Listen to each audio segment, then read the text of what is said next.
Hey, welcome, folks, to this week's weekly dispatch. Sam and I are sadly having to do this by ourselves. Our dear friend Ana Luisa is off on a journey, Mm. and but in a way that might be very appropriate for the subject we're thinking about. We were thinking about around Mother's Day. What kind of a loss is there for men, or not really even for men, just for the culture of the feminine, of the connection to the planet, of the goddess energy and senses, and we kind of hesitated because we're two guys, right? you know, Guy adjacent Guy or adjacents, yeah, yeah, yeah. dudes. Yeah. um, but the news over the last few weeks has been pretty horrific around some of the things kind of rising to the surface, some of the horrors that women face. And what comes out of that really is it is our job as male bodies to know, to work on this, to find ways to do this better and to think about it and to raise ourselves and open ourselves to fullness and to wholeness as human Right. beings. So, Right. so yeah, God, Yeah, I mean, there's that external loss of respect for the feminine, the cultural. We live in as I hopefully call it the death throes of patriarchy. yeah, Um, let's hope. let's hope. But also losing the connection internally Mhm. to a balanced relationship with our masculine and feminine sides. And so, yeah, in honor of Mother's Day, Mhm. um, sitting here and mourning that loss and showing appreciation for those parts. Um, initially, when when we played around with this idea, the spark that came was remembering uh, one of John Trudell's really amazing lectures, Mm. and he talks about uh, the loss of the loss of our relationship to the earth as mother, and how that was an integral part to allowing the early forms of extractive culture Mm. to Mm. really take hold, Yeah. because you have to destroy people's relationship with their mother, the earth, Yeah. for them to be okay with you pillaging and raping that, that body that we all come from. And Exactly. you have to do that on a cultural level too. And so Mhm. that's that initial grinding away and denigration of the feminine and the yeah. Yeah, yeah, it's really true, and when we step back, I mean, really, if we aspire, as you and I at least do, and probably many people in the audience do, to reclaim that connection, because we see what the damage it's done, and because we want to end this disharmony and the destruction, and find ways to rebuild a sustainable planet and a sustainable world. Um, the the the lessons from the goddesses, or even all of the old myths. We were just before we started talking about Sophie Strand's book called The Flowering Wand, Rewilding the Masculine. Highly recommended book because it really does go back through all of the mythologies, all the way back, and many of the male kind of mythologies, and redefine them in a much more wild and open and full-hearted way, Mm, because they've been abused, all of those myths, right. and especially for the Christian world that we live in, the patriarchal Christian world. The whole Bible that we use is very much um, heteronormative and patriarchal, Right. um, and Right. that just it's such a big loss because there's so much more going on. And when you start to find the other ways of translating things, or the other parts of the Hebrew Bible, or the other parts of even the Christian Bible, um, or other texts from other religions, there's so Mhm. much more connection to the planet, so much more connection to that part of who we really are. So, Right. Right. Like you brought up this morning when we first asked what we were going to talk about, this this article by former guest Rabbi Rami, Yeah. and his take on the Eve story, and framing, you know, her engagement with the forbidden fruit being a pursuit of wisdom, Yeah.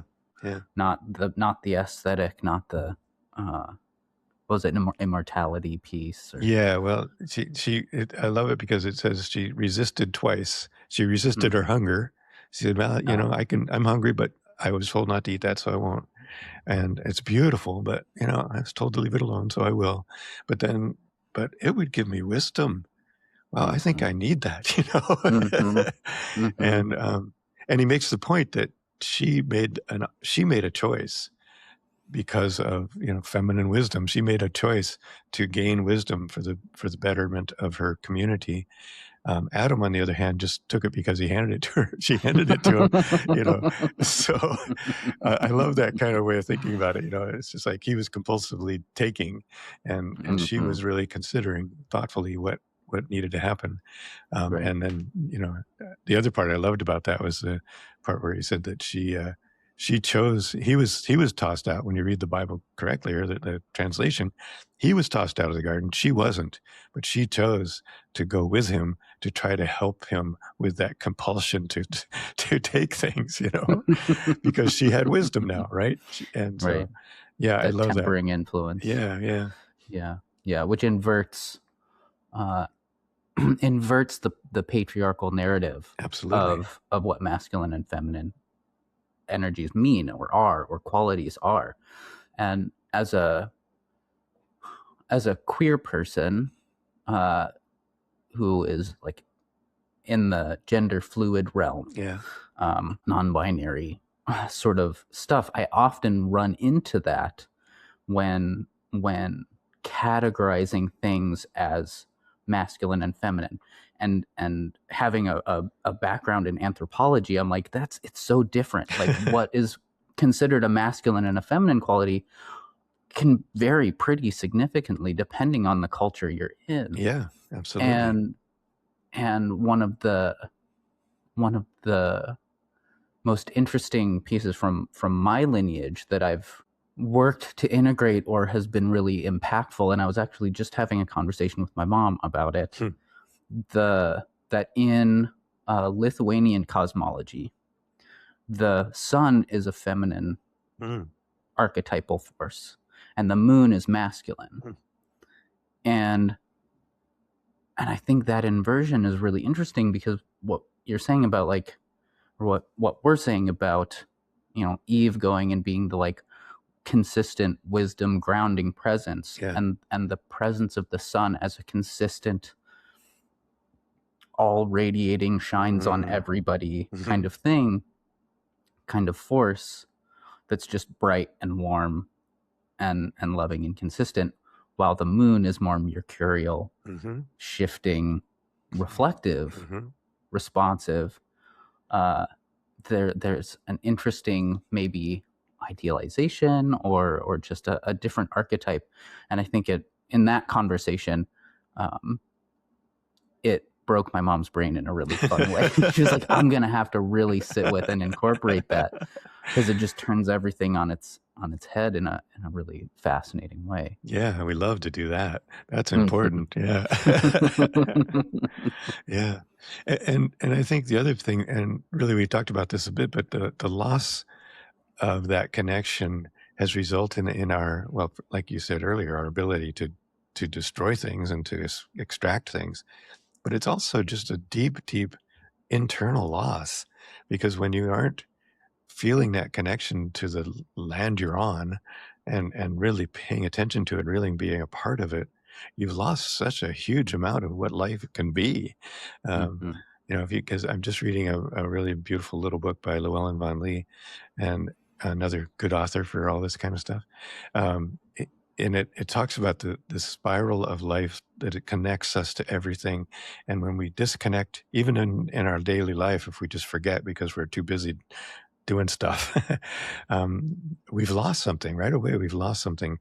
Whereas if we can really be present every moment, even now, present right now with you and me in this computer, but being present in the moment, we gain so much, and we can also be, it can also be hearing the birds singing outside, and so really remembering that remembrance is what we've lost and what we can gain if we choose to Mhm, honor that part of ourselves and mhm. that goddess. So to talk, you had some thoughts about goddess energy. Did that when we were talking earlier? I'd love to hear more about that. What you're thinking?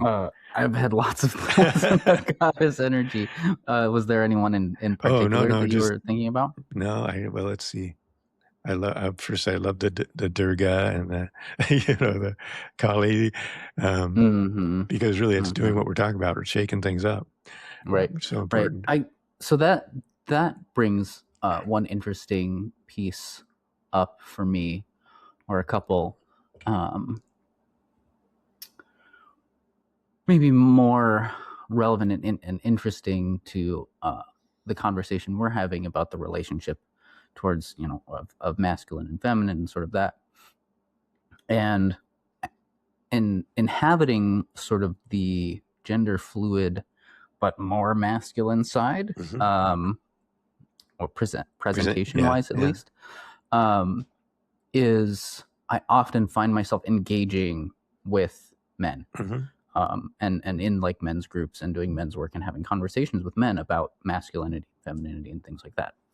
And um, and I become really grateful for my unique role in bringing that. I mean, I was also like raised by, a single mother and my and you know uh, uh homesteading hardcore like woodsy lesbians like a big part of my upbringing, and so that'll break a lot of those frameworks. Yeah.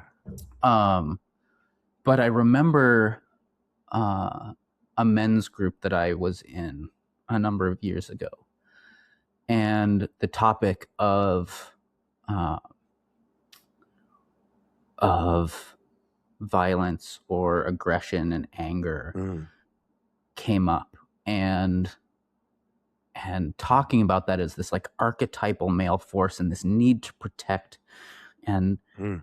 and I was 30, so I was not as refined in my in my approaches and my speaking. People say that I'm more diplomatic now, but the what came up was the unraveling of what we think of as archetypally masculine and feminine, and how we think about those things. And in that circle, I said, okay, this impetus to like puff up and get big and stand in between Hmm. your family and danger, and the like urge to maybe violently defend that, like in nature, who is the archetype of that? Right? Is it a masculine figure, or is it the mama It's bear? the Do we mama say it's bear. mama It bear? is, absolutely. So did you inherit that? Is that maybe from your divine feminine within that Mm. drives you to do that? And it's something that I do think in a lot of cultures is carried in a masculine, like, uh, areas. Yeah, yeah. Bear clans and bear cults and stuff are often a very masculine place, but it's still so feminine. And I love that as a way to to break I that love that too. conception apart. That's so good. That's so important. Yeah, it is really fascinating when you start thinking about that. I mean, there's, bodily differences perhaps that are, you know, are biological, Sure. but other than that, there's no reason whatsoever um, to have this black and white. This is what this is, and this is what this is, and that's part of our culture too. It's like, in order to be safe, we make categories, and you're in this Mhm. category, and you're in this category. You're my friend. You're my enemy. Um, you're male. You're female. That's more comfortable for a Right. lot of people, Right. um, and but it's not real, as you Right. pointed out, Right. Right. and it's And harmful. and in a lot of sort of decolonial gender theory spheres that I've encountered, um, the hard gender binary is a relatively modern Hmm. Western thing that was imposed upon a lot of different cultures Yeah. through the colonization Yeah. Yeah. process, Very true. and that a strong binary was seen as more civilized, Hmm. and that the equity and fluidity in a lot of traditional cultures was seen as savage and barbarous Yeah. and uncivilized and animalistic, and and yeah, so Yay, I don't animalistic. know. Hey, We could learn a yeah, lot by being more we could. animalistic. Yeah, Yeah. yeah. I mean, looking at the the alpha wolf myth Hmm. and how that has just absolutely poisoned, especially masculine spaces. Yeah. Yeah. The idea Exactly. of having to be an alpha and feminine too. It's that one's really endemic to our culture, I think. It is. Um, Yeah. and you know the the reality of, in a healthy ecosystem, in a healthy family and social system, wolves are egalitarian family units. Yeah, So as for me, at least. usual, the mirror of nature is our best teacher. Right. If we can remember to look at, I mean, really everything, mycelia, the trees, they remind us over and over again that it's all one thing, and everything has to work together in order for it to work, Right. and that we by separating ourselves, we disrupt that flow, Mhm. and that we need to find our way back to that. Yeah. So wow, that I love that. I love that. And so yeah, there's something else that came into my mind, but I don't remember what it is. So maybe we could just chat on. Mhm. Sure. um, yeah. So I was thinking about the way that um, the way this can be applied, I guess, for Mhm. folks, because this is part of our goal here is to share our thoughts around how can we do these things better, right? Because Mhm. we do, at least I know you and I and many of our brothers and sisters in this gang, um, Mhm. in our community, direct Yeah, our community, siblings. yeah, yeah, really do aspire to find a way back, right? Uh-huh. And to be allies for each other and to support each other, and part of that, and I guess the part that what I think you said earlier that really struck me was that for men, oftentimes that means we're going to be the big tough guy and we're going to defend with violence if we need to. Mhm. Mhm. Um, Whereas if you can find the balance, it's like if there's defense needing to happen, it's a collaborative, cooperative kind of thing. And in Right. real life, that would look more like just being there for people, being Mhm. present. If somebody's being threatened, um, Mhm. and being willing to be brave enough. That's the courage part, which is not masculine. It's actually probably more feminine in many cases. But the courage, like Eve, to say, well, actually, I think this is going to be important. I'm going to take this wisdom, Mhm. but to step in, to have the courage to step in and be allies, by showing up and by having those hard conversations or taking that risk. Right. That's something that everybody can do, and I think that's part of what we lose when we think we just have to be the tough guy and go in and punch in. Right. Right. Yeah. Yeah. Yeah. The other piece of that I think about too is how often in the more long lasting, especially of traditional cultures, Hmm. indigenous cultures, is that the you know even if your warrior societies are predominantly male Hmm. or masculine, you don't go to war until the old women say it's time. Yeah. Yeah.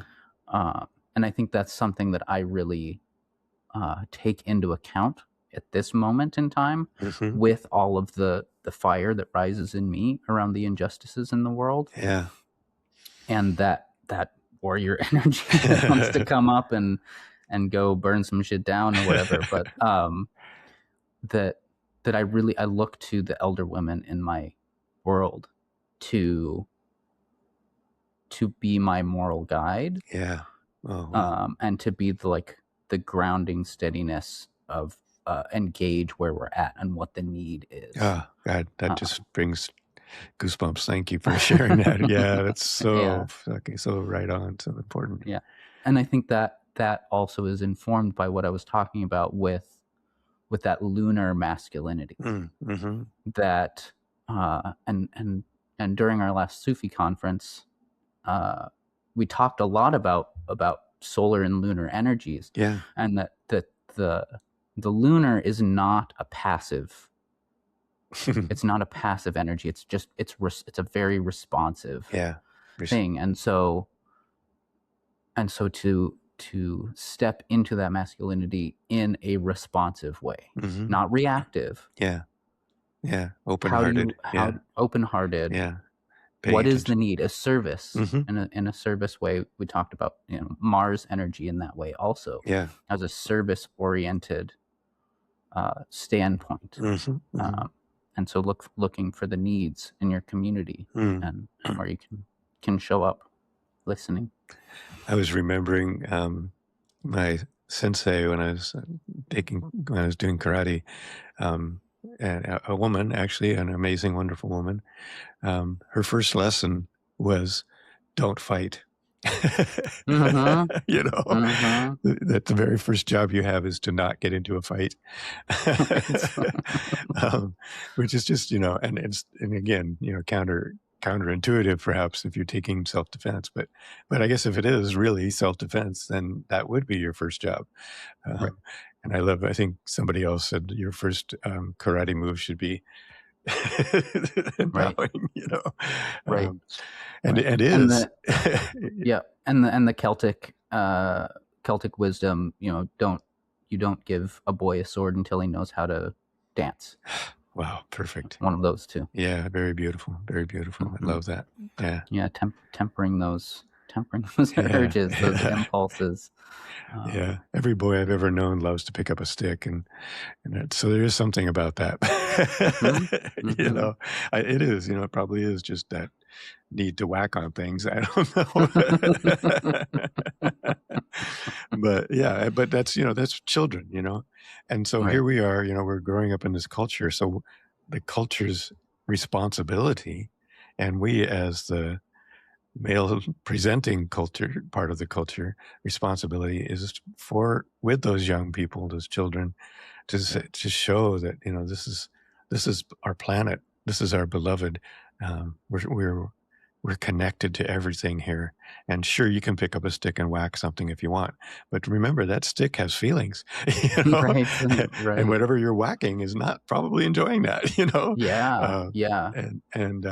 So and again, I love the idea. You got to dance before you can pick up a sword. That's such a great idea, such a beautiful idea. So we've got some work to do. We sure do. Yeah, and on the topic of a sword, because a sword is, in an archetypal way, such a masculine thing, very phallic, and is a tool almost exclusively for ending life. And in a couple years ago, in hanging out with a very sort of chivalrous knightly friend of ours, our dear brother Clint, I decided that it was time for me to get a sword. I'd had some growing up, some show swords, but I was gonna get a sword. It's a good thing to have, if you're gonna be in this. And I've fenced and all of that in the past, but at that point in my life, and the nature of the blade that I got as a sharpened combat ready sort of thing, when I drew it, I understood in that moment what you're saying about your sensei don't get in that fight. Yeah. The power of a blade, or if you engage with firearms or something in a way that's not our sort of like fetishized toy, like we treat them like a hobby toy thing. Yeah. But the destructive potential of a weapon, if Mm-hmm. you can really feel that when it's in your hand, is such a humbling thing. And to hold that like sharpened thing only there for the destruction of life and Yeah. go, holy shit, I hope I never, ever, ever, ever, ever have to meet somebody with something like this. Yeah. No, like, may it be so. Violence is a horrible thing. Yeah. And I think that's part of the struggle that we're in this world right now. It is. There's those death throes, the patriarchal, the wanton violence that is being enacted, and how many of us are like, this is terrible and we don't want to play that game. Yeah. And it's hard and it hurts and there's so much suffering around it. And the questions of like, when do you engage with that side of things is part of that. Yeah. And part how? of that And how? thing, and how. Yeah. And listen to your aunties and grandmothers. They have a lot of wisdom to say about those things. And most of my aunties are saying, sing. Yeah. Sing, get together, create community, sing together, dance together, pray together. But that urge, and maybe that's, I don't know, we're trying not to assign masculine and feminine to things, but that urge to get in and start whacking things, is certainly there when I wake up and read the next set of insanities, Right. But thankfully, I do have that wisdom around me, and that and my beloveds and my community that says, yeah, we'll pray and we'll sing and we'll dance together, and we'll spread the light everywhere we are, and that ripple will hopefully bring about something new. Right, and not just spread the light, but also digest the shadow. Yeah, we're going to digest that shadow as we go, but that's also part of choosing the path of peace, which is a huge thing to do every day at this time in the world. And I don't want to moralize about that, because I don't, who knows? Who knows exactly? Not up to me. Not up to me, the path that those things take. So, well, thank you. I really appreciated this conversation. It really struck me in many ways. I had several times where just like, oh yeah, wow. So, likewise. I hope all of you, our lovely audience, enjoyed it as well, and we appreciate any feedback. Get in touch, and subscribe, and and all the stuff. Tell all your friends and all that kind of good stuff. We appreciate you. Keep hanging out with us. Yeah, we'll see you next time. Adios. Adios. Conversations about the end of life.